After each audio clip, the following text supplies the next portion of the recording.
世界のみんなとつながろう Bridges across world communities. Hello everyone and welcome to Bridges Across World Communities, sponsored by NIA, the Nishinomiya City International Association. My name is Floyd. And my name is Thelma. Each month we provide practical knowledge for daily living and important information about disaster prevention. This program is for English-speaking residents in the Nishinomiya area and is broadcast on the second and fourth Saturday of each month from 12 noon to 12:15. This month we'll talk about revisions to the minimum wage and disaster preparation bottles. And we have the second half of our interview with Mr. Richard May Jr., the former Consul General of the U.S. Consulate General in Osaka. 提供は西宮市国際交流協会です。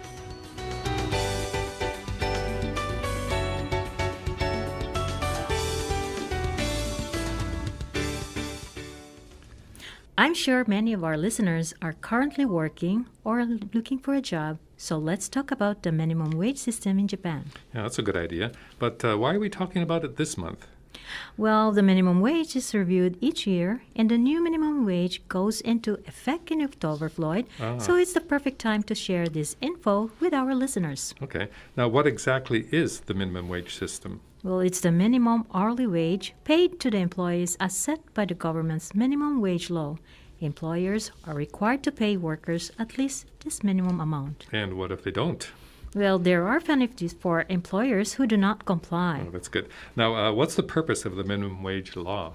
Well, it's to prevent employers from lowering wages unfairly, or if their business doesn't do well or the economy goes down. No, employers could lower wages unexpectedly and to their own advantage, then workers couldn't rely on a stable basic income. Yeah, that would be kind of stressful. Now, does the minimum wage law apply only to full-time employees? No, it applies to all workers, full-time, part-time, and even foreign workers. Is the minimum wage the same, I assume, throughout Japan, isn't it? No, it's different across the country and set by each of the 47 prefectural governments. So what's the new minimum wage here in Hyogo, Nishinomiya, where we live? Well, good question. Well, the minimum wage in Hyogo is 1,000 yen per hour. Last year, it was 960 yen. So that's a 41 yen hike or a 4.3% increase. That's not so bad, but considering the higher cost of living these days, I wish it would be, higher. Yeah, the prices have been going up a lot lately. Yes. Now, so for anyone in Hyogo working at a minimum wage job, confirm that you're making at least 1,001 yen per hour starting in October. And if you think something isn't right with your minimum wage, paid vacations, or other employment issues, contact the Nishinomiya Labor Standards Inspection Office for help.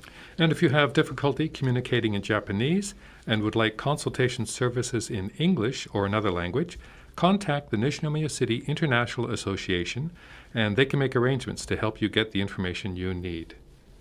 7.7 Sakura FM. Okay, a big welcome back to Richard May Jr., the former Consul General of the U.S. Consulate in Osaka. Tadaima. Well done. Now, this is the second half of our interview, recorded back in August. So by this time, you're probably sitting back, sipping on a cappuccino, and enjoying your retirement somewhere in Italy. Yes, that is the plan. So, it has been for quite a while. Having worked overseas for decades, I realized that a place like Italy is where I want to settle down. Moving is the hardest part in this career. Every 2 to 3 years, constant moving, and now I'm going to settle in one place for good. So are you going to be going back to the States before you go to Italy, or are you going right to Italy from Japan? Straight to Italy, but I do have to go to the States to take care of some paperwork as I resign, not resign, but retire from this career. Now, you mentioned you've been stationed at other countries. I have a list here. During your career, you've been posted in Burma, Bulgaria, Serbia, Kosovo, Kenya, and Brazil. Now, and so do you have any stories or experiences you'd like to share about living in any of these countries? Well, I have to say that I've actually been very lucky. Some of those places are considered hardship. What do you mean by hardship? Where the living conditions were difficult or dangerous. And I certainly experienced some of that, but never life-threatening. I never had to face a situation where I felt physically threatened or I saw death. But in this career, I have many colleagues who have experienced that. For example, people who have served in Iraq or Afghanistan, let's say. Burma was the hardest place. We were under a military regime. I was under constant surveillance. And the best experience, I have to say, in my entire career came out of that. Because after I left that country, after my 2-year assignment was over, 1 year later, things started to open up.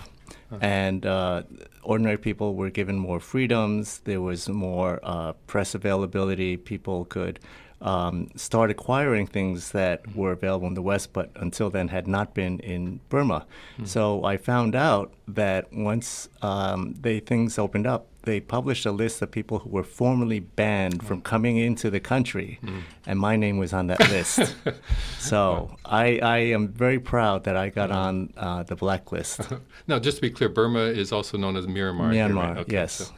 Now, going back even further here, you were born and raised in Queens, New York, not far from, I'd say, LaGuardia Airport and Shea Stadium. That's right. My house was on the landing pad to LaGuardia Airport, so I could hear these loud jet engines every few minutes. So I'm assuming now that the proximity to Shea Stadium, where the Mets played, is that responsible for your lifelong love and obsession with baseball? Absolutely. And not just baseball, but as a diehard Mets fan, through thick and thin.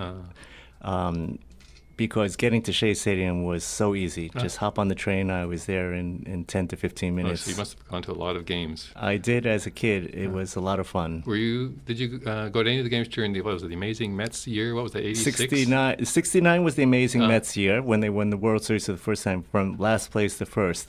And 86 was the next time they won the World Series. Okay. And I went to games that year, and I actually attended the World Series. Nice. It must have been exciting. It was a dream come true. And when they actually won the World Series, the city was delirious. Yeah, I was there at the time. I remember that. It was crazy. Now, you first came to Japan over 40 years ago as what's called a Mombushu English Fellow. Yes. That's right. Now, it's known as the JET program. Exactly.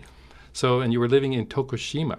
What was that initial experience like for you, coming from Queens, New York? So, of course, I was 21, straight out of college, and even though I had begun to study Japanese, the language was still foreign to me. So there was the language to adjust. There was the culture differences to adjust to. But most of all, it was what you just said. It was coming from the big city, New York, to a small place in the countryside, Tokushima. And I'll use an expression which members of the audience might appreciate. I went from Daitokai to Chou Inaka. What's that? That means the real countryside. Oh, okay. Now, you've been to Japan. You've been posted here four times with the U.S. Foreign Service. And I've heard that you visited all 47 prefectures, and you've seen, I guess, more of Japan than most people who've lived here all their lives. That could be accurate, yes. No, that was a definite thing you were trying to do, was to visit all the prefectures? Yes. Because I had already seen a lot through my early years. I figured, well, there's only maybe a dozen or so remaining. Why don't I just hit them all? And I actually achieved that during my last tour. So that was 2014, I'd gone to number 47. And how about telling us about the Shikoku Henro? Yes, that was something that was planted in my mind from my first time in Tokushima. So back in 81, I heard about the Ohenro, and I thought, oh, this sounds interesting. But it took about 40 years for me to actually realize it. I mean, to actually go to all 88 temples naturally takes a lot of time. But I was able to do that as part of my work because, no consul general had ever done the Ohenro before. And so, of course, the people I met were intrigued. And I went to every temple with my dog. Nice. And actually, she got more attention than I did.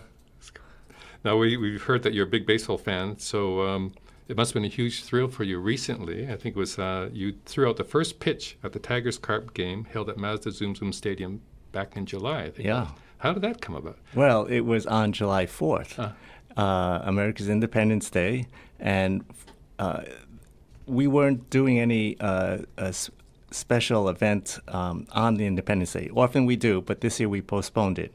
So I wanted to do something to signify the day, and baseball, of course, is a traditional activity for July 4th. So I spoke to people in Hiroshima, and they welcomed the idea of having the U.S. Consul General on Independence Day to throw out the first pitch.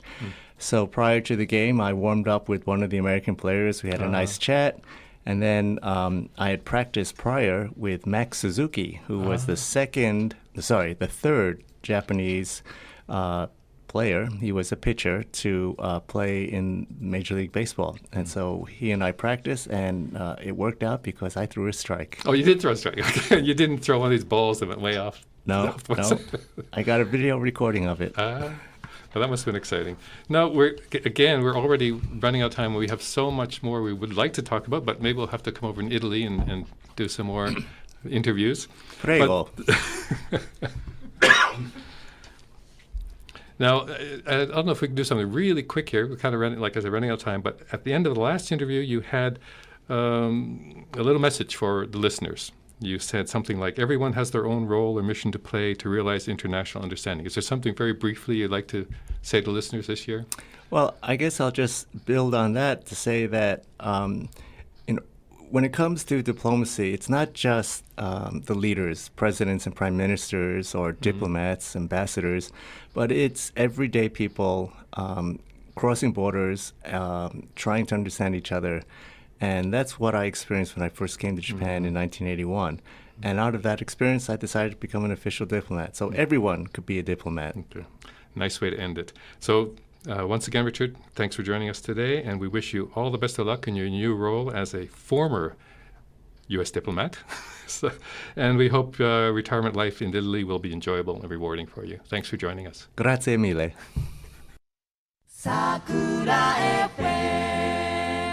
Bosai Joho desu. Disasters can strike anywhere, at any time, so it's important to be prepared. Now, there was a very popular idea shared on social media sites a while ago, which was, why not use a 500 milliliter water bottle as a disaster preparation bottle to store things you might need in an emergency? They don't take up much space, so you can always have them with you, in your bag or backpack, as an easy way to increase your level of disaster preparedness when you're away from home. Yeah, the bottle might include things like a whistle, compression towel, sickness bags, small flashlight, plastic bags, commonly used medicines. My God, there's so many things you can put in there. Band-Aids, alcohol wipes, hard candies, money, and so on. Of course, you can decide to put anything in the bottle you think you might need. Now, to find out more, check out the Tokyo Metropolitan Police Department's official disaster preparedness account on X, formerly known as Twitter, and that's at @MPD_BOSAI, which is @ MPD_BOUSAI. For inquiries about city office services in English, please call the Nishinomiya Multilingual Call Center at 0798-365000. For consultation services or any other inquiries, contact NIA at 0798-328680 or send an email to nia@nishi.or.jp. Our English-speaking staff is always happy to help. Oh, Floyd, before we go, we have a big event on October 28th. Oh. So we call that Shimin Matsuri. Oh, the Nishinomiya Shimin Matsuri. Okay, Yes. That's near City Hall, I think. Yes. October 28th from 11 in the morning, I think, till 6:30 at night. Yes, encouraging all the foreigners to join it. Yes. Please continue to be careful and stay safe. 提供は西宮市国際交流協会でした。 Have a great weekend, everyone.